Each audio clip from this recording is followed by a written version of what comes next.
राजकारण, समाजकारण, कोकणातील प्रत्येक घडामोड.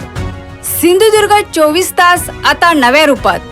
सिंधुदुर्ग संवाद, ताज्या घडामोडींसाठी आताच सबस्क्राइब करा. कुडाळ शहरालगत वाहणाऱ्या भंगसाळ नदीच्या सुशोभीकरणाच्या कामावरून सत्ताधारी आणि ठाकरे सेनेमध्ये श्रेयवादाची लढाई सुरू झाली आहे.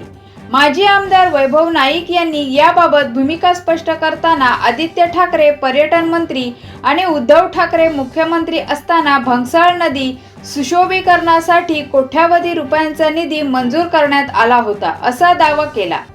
त्यावेळी ठाकरे सेनेकडून देण्यात आलेले आश्वासन आता प्रत्यक्षात पूर्णत्वास येत असल्याचे नाईक यांनी सांगितले. आदित्य ठाकरे पर्यटन मंत्री असताना आणि शिवसेना पक्षप्रमुख उद्धवजी ठाकरे मुख्यमंत्री असताना भंगसाळ नदीच्या सुशोभीकरणासाठी मंदार शिरसाट नगरसेवक आणि त्यावेळी उपनगरसेवक होते आणि त्यांनी 90 लाख रुपये या गणपती स्थानाचं नूतनीकरण करण्यासाठी आणले होते आणि आम्ही जवळजवळ 5 कोटी रुपये भंगसाळ नदीच्या जमीन ॲक्विजिशनसाठी आणि 2 कोटी रुपये भंगसाळ नदीमध्ये हे करण्यासाठी सुशोभीकरण करण्यासाठी आणले होते आणि त्याचं कामाचं या ठिकाणी पाहणी करण्यासाठी आलो आहे. खरं तर जो शब्द आम्ही दिला होता तो शब्द आता पूर्ण या ठिकाणी होतो की भंगसाळ नदीचं सुशोभीकरण आणि पहिल्यांदा आपण बघितलं की भंगसाळ नदीमध्ये हा केटीवर बंधारा बांधला आहे. त्यानंतर त्या ठिकाणी जी वॉल बांधली आहे तशीच वॉल आम्ही त्यावेळी ह्या साईडला सुद्धा मंजूर करून घेतली होती.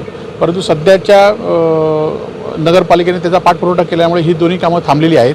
ही कामंसुद्धा लवकरच पाठपुरावा करून मंदार शिरसाट आणि आम्ही सगळेजण प्रयत्न करून ते पूर्ण करू आणि या कामाचं आपण या कामाचा जो गणपतीच्या पूर्वी आम्ही शब्द दिला होता की गणपतीला काम होईल.